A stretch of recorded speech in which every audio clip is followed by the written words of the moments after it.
In the months and weeks since I entered the race for the Idaho State Legislature, I have struggled to understand why Kelly Packer refuses to constitutionally defend her position and her actions with regard to Obamacare, Common Core, and abortion. It just made no sense to me.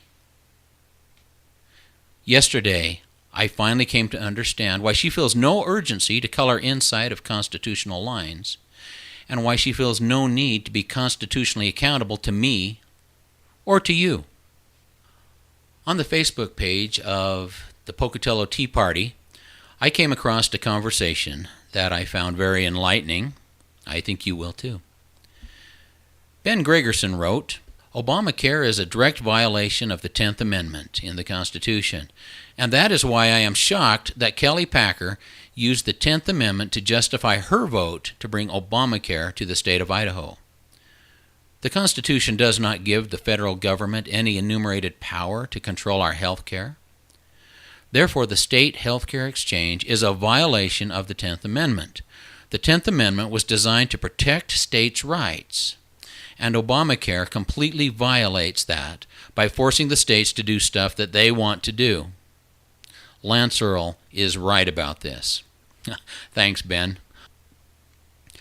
Now, Craig Parrish challenged Ben, and I found the conversation unbelievable, and I think you will too. Before I go on with the conversation, however, I want to tell you a little bit about who Craig Parrish is. He is a Pocatello attorney. He is very influential inside of the Bannock County Republican Party. And he has used his influence to force policy changes and different things that, in my opinion, have damaged the cause of liberty in Pocatello. Most important to this discussion is the fact that Mr. Parrish is a strong supporter of Kelly Packer. But I won't tell you any more about him. I'm going to let you judge Mr. Parrish by his own words. In reply to Ben, he wrote, Ben, you are full of baloney. The 10th Amendment has never been applied the way you are suggesting. No doubt you would like it to be, but it has not, nor is it likely ever to be. What? Let's have a look at what the 10th Amendment says. And I quote, the powers not delegated to the United States by the Constitution, nor prohibited by it to the states, are reserved to the states respectively or the people. This couldn't be more clear. It simply says, if the Constitution doesn't specifically say that the federal government can do something, it can't. Craig Parrish continues, more importantly, Representative Packer is an Idaho legislator, so the U.S. Constitution, while an important guiding document, is not what determines her decisions here. The Idaho Constitution is, and it provides some relevant guidance. Unquote. Back the truck up! What in the world is he thinking? Let's have a look at the oath of office that Kelly Packer swore when she became a representative. It says, I do solemnly swear or affirm that I will support the Constitution of the United States and the Constitution of the State of Idaho, and I will faithfully discharge the duties of my office according to the best of my ability. Unquote. First of all, this oath lines the two constitutions up side by side. But the United States Constitution is the supreme law of our land. Period. If, at any point, the U.S. Constitution and the Idaho State Constitution are in conflict, the problem is with the Idaho State Constitution. If there is a conflict, the Idaho State Constitution is in violation of our supreme law, and it must be changed until it comes into compliance. Craig Parrish goes on. He says, the point of this comment is not who knows their Constitution better. Rather, the point is, talk about the benefit or detriment of the issues and policies rather than waste everyone's time focusing on whether you or someone else thinks they may be or may not be constitutional. In other words, let's just use our best judgment, let our best intentions guide us, And let's push that Constitution aside because it is just a hindrance to our processes. We don't need it. We don't want it. Quit talking about it. It's old. It's outdated. So I watched this Facebook conversation and I had to step in. And so this was my reply to Mr. Parrish. I wrote, Craig, the fallacy with that is that it leaves all issues up for grabs. We all know of laws that turned out to be terrible for the people. I challenge you to point to any terrible law where the sponsors did not say that this is good for the people.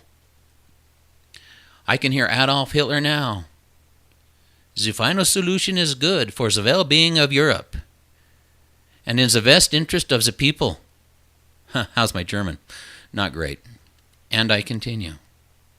And how about slavery laws that were in the best interest of the southern states? How about laws that displaced and murdered the American Indian? How about laws that interned Japanese people for the good of the rest of us? Maybe you think that the Mormon extermination order in Missouri was a good idea. I know that Governor Boggs thought it was the right thing to do. Mr. Parrish responded to me, and it's funny when people are trapped, when they have nowhere else to go, they find fault, shift gears, change the subject. And that's what he did here.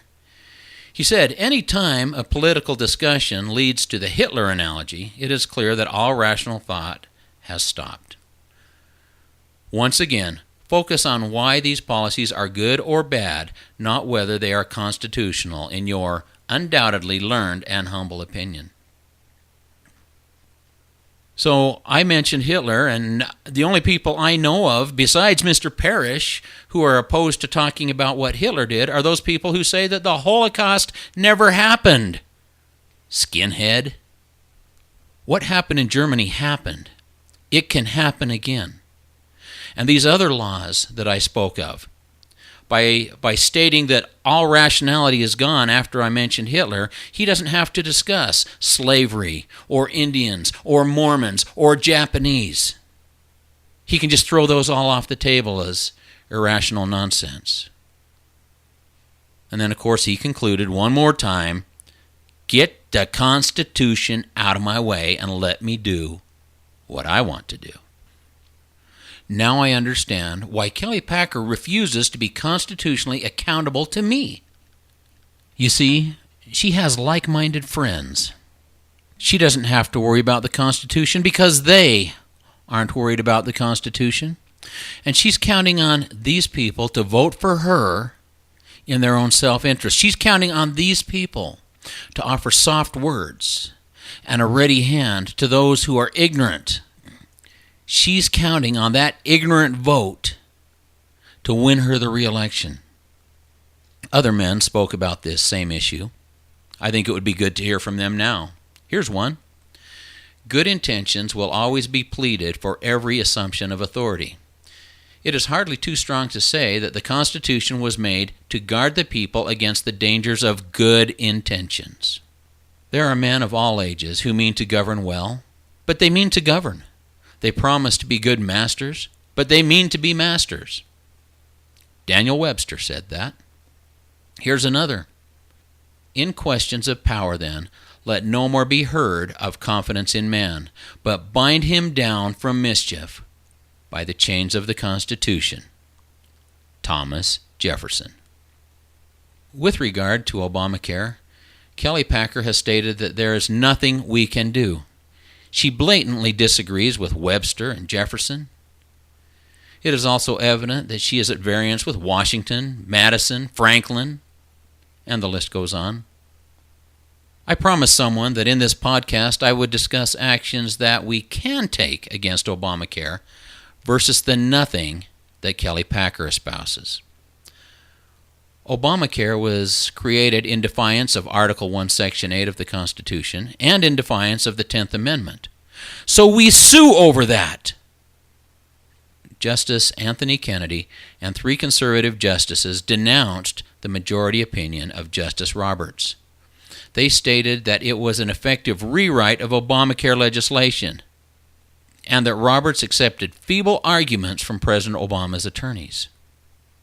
Now this is a violation of Article 1, Section 1, Article 1, Section 8 of the Constitution, and the 10th Amendment. So we sue over that. President Obama has repeatedly changed the terms of Obamacare with executive orders. This is also a violation of Article 1, Section 1, Article 1, Section 8, and of the 10th Amendment. And so we sue over that as well. 20,000 pages. That's how many pages are in the Obamacare bill. 20,000. Ben Gregerson suggested that a document this large must be replete with loopholes and contradictions. So we put our best attorneys to work. We find these and we sue over these. We draft a strong state nullification bill and we pass it. These are all steps in the right direction, but I have saved the most powerful thing for last. Kelly Packer and many others believe that power comes from the office. I happen to know better.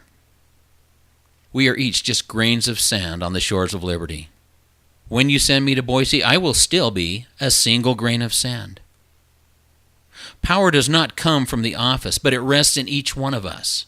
When we come together on the shores of liberty, united in a common cause, we can literally stop the tide. So I am going to call on you. I am going to ask you for your help. I am going to ask you to be part of this effort. I will call on you weekly to exercise your First Amendment rights, to write letters, articles, to sign petitions, and to make phone calls.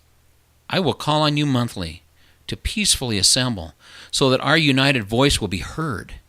I will reach out to like-minded legislators from every state so that the united voice of Idaho will mingle with that of Utah, Minnesota, Alabama, and many, many more.